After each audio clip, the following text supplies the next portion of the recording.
Assalamualaikum warahmatullahi wabarakatuh. Salam sejahtera untuk kita semua. Apa kabarnya rekan-rekan mahasiswa, mahasiswi Universitas Dian Nusantara? Kita berjumpa kembali di mata kuliah Etika dan Hukum Bisnis di pertemuan yang keempat. Tidak terasa kita sudah memasuki pertemuan yang keempat. Mudah-mudahan Allah Subhanahu wa taala, Tuhan Yang Maha Esa, memberikan kita keberkahan kesehatan sehingga kita bisa menyelesaikan mata kuliah ini dengan sukses dan lancar. Rekan-rekan semuanya, sebelum kita memulai proses belajar mengajar ini, alangkah baiknya sama-sama kita berdoa agar proses belajar mengajar ini berjalan dengan sukses dan lancar. Berdoa menurut keyakinan dan kepercayaan masing-masing. Berdoa dimulai.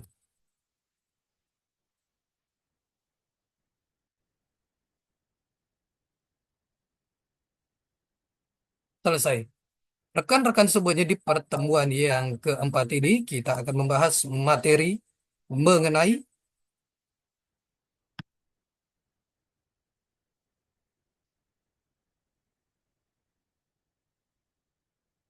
hari ini mengenai relevansi bisnis. Apa itu relevansi moral dalam bisnis? Yang kita lihat di sini, relevansi moral dalam bisnis. Relevansi moral dalam bisnis.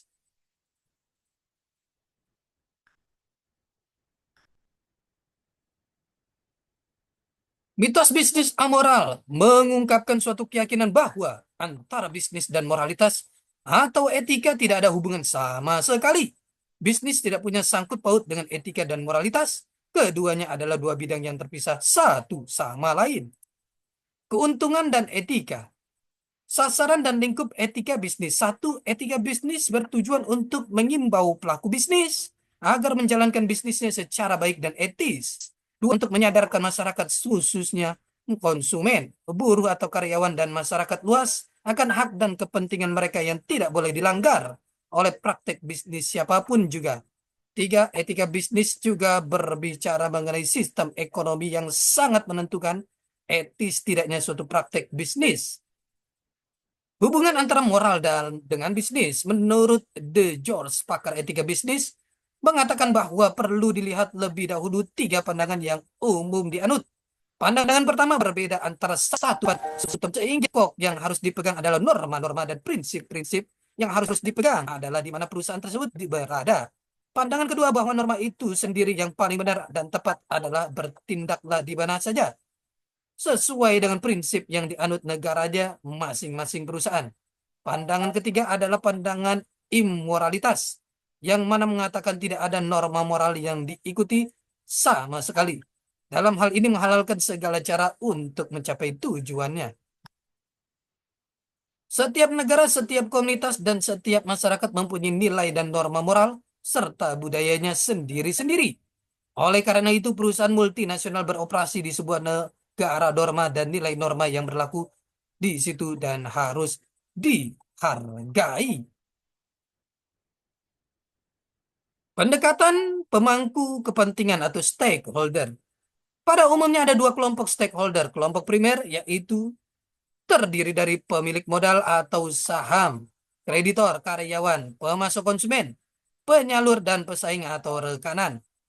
Kelompok sekunder yaitu terdiri dari pemerintah, lembaga asing, kelompok sosial, LSM, NGO, media massa, kelompok pendukung, dan masyarakat pada umumnya. Pendekatan pemangku kepentingan stakeholder, perusahaan, media massa, pemerintah asing, pemerintah setempat, masyarakat setempat, kelompok pendukung, aktivitas sosial, pekerja, owner, pemegang saham, kreditor, pemasok, konsumen, rekan bisnis, penyalur. Ini adalah pendekatan pemangku kepentingan atau stakeholder. Ekspektasi dalam bisnis, etika lingkungan. Ada 9 prinsip etika lingkungan. 1 prinsip sikap hormat terhadap alam, respect for nature.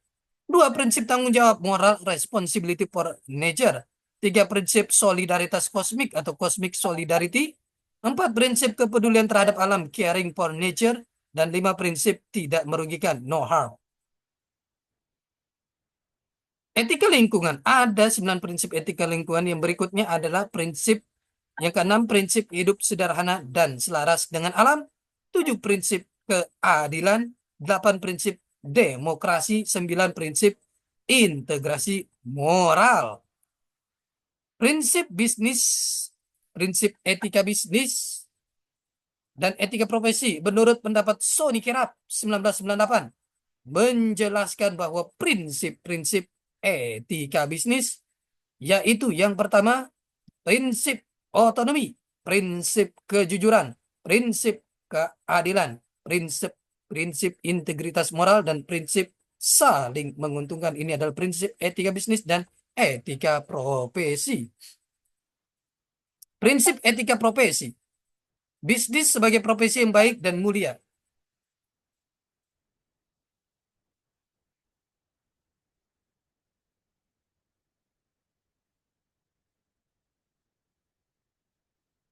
Setiap negara, setiap komunitas, dan setiap masyarakat mempunyai nilai-nilai dan norma moral serta budayanya sendiri-sendiri. Karena setiap negara, setiap daerah memiliki culture atau budayanya sendiri-sendiri yang berbeda satu sama lainnya. Oleh karena itu, perusahaan multinasional beroperasi di sebuah negara norma dan nilai-nilai norma yang berlaku saat itu di tempat itu harus dihargai dan dihormati. Jika melanggar, maka akan ada sanksi-sanksi sosial yang akan menimpa orang-orang yang melanggar norma-norma tersebut.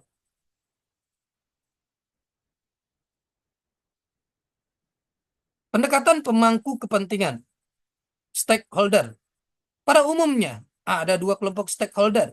Kelompok primer yaitu terdiri dari pemilik modal atau saham, kreditor, karyawan, pemasok konsumen, penyalur, dan pesaing atau rekanan.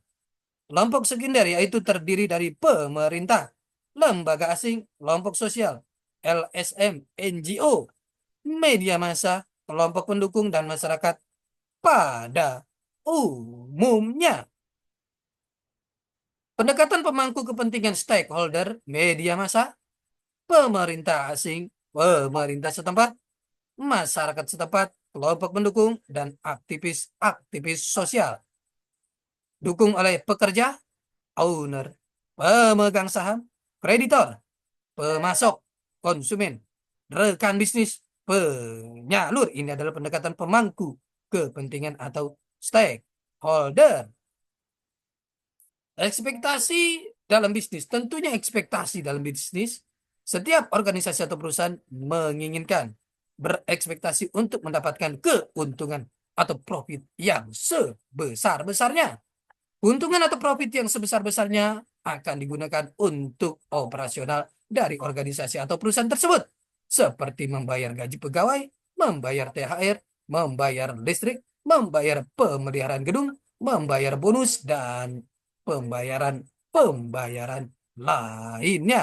Ini adalah ekspektasi dalam bisnis. Setiap bisnis atau organisasi pasti memerlukan laba, profit, keuntungan. Etika di dalam lingkungan. Ada 9 prinsip etika lingkungan. Yang pertama, prinsip sikap hormat terhadap alam, respect for nature. Yang kedua, prinsip tanggung jawab, moral responsibility for nature. Yang ketiga, prinsip solidaritas kosmik, cosmic solidarity. Yang keempat, prinsip kepedulian terhadap alam, caring for nature. Yang kelima, prinsip tidak merugikan, no harm. Yang keenam, prinsip hidup sederhana dan selaras dengan alam. Yang ketujuh, prinsip-prinsip keadilan. Yang kedelapan, prinsip demokrasi. Dan yang kesembilan, prinsip-prinsip integrasi moral.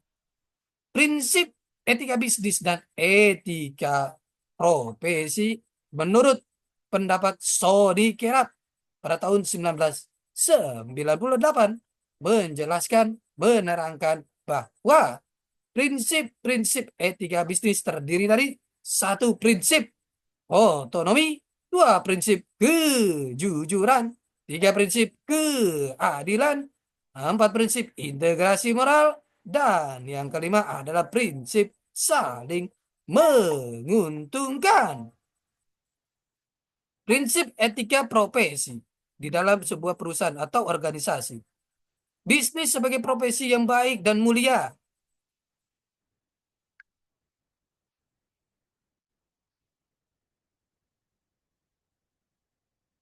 Karena hubungan antar moral dengan bisnis, menurut De George, pakar bisnis-bisnis, pakar etika bisnis menyatakan bahwa perlu dilihat lebih dahulu tiga pandangan umum yang dianut.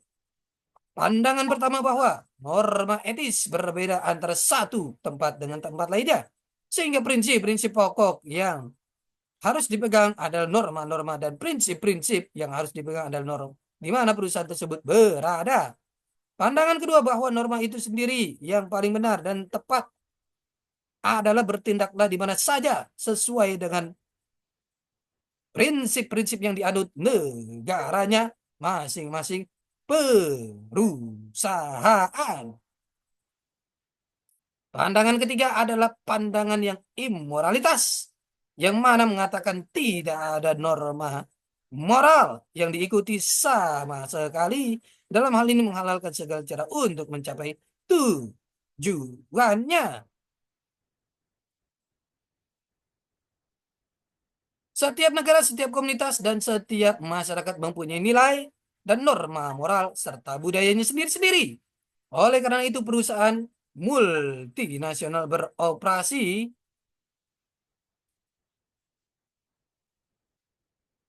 di sebuah negara, norma dan nilai norma yang berlaku di situ harus dihargai. Pendekatan pemangku kepentingan stakeholder pada umumnya ada dua kelompok stakeholder. Kelompok primer yaitu terdiri dari pemilik modal atau saham, kreditor, karyawan, pemasok, konsumen, penyalur, dan pesaing atau rekanan. Selanjutnya ada kelompok sekunder yaitu terdiri dari pemerintah, lembaga asing, kelompok sosial, LSM, NGO, media massa, kelompok pendukung, dan masyarakat pada umumnya. Mitos bisnis amoral, keuntungan dan etika, sasaran dan lingkup bisnis. Kita lihat di sini dari diagram pendekatan pemangku kepentingan stakeholder yang di tengah ada perusahaan, di sini ada pekerja, owner, pemegang saham, kreditor, pemasok, konsumen, rekan bisnis, penyalur, media maintenance. Oke. Ekspektasi dalam bisnis, apa etika lingkungan? Ada 9 prinsip etika lingkungan. Rekan-rekan, semuanya ini adalah pertemuan kita yang keempat. Kita akan berjumpa di pertemuan-pertemuan selanjutnya. Tetap semangat belajar untuk mencapai kesuksesan. Salam sehat selalu. Assalamualaikum warahmatullahi wabarakatuh.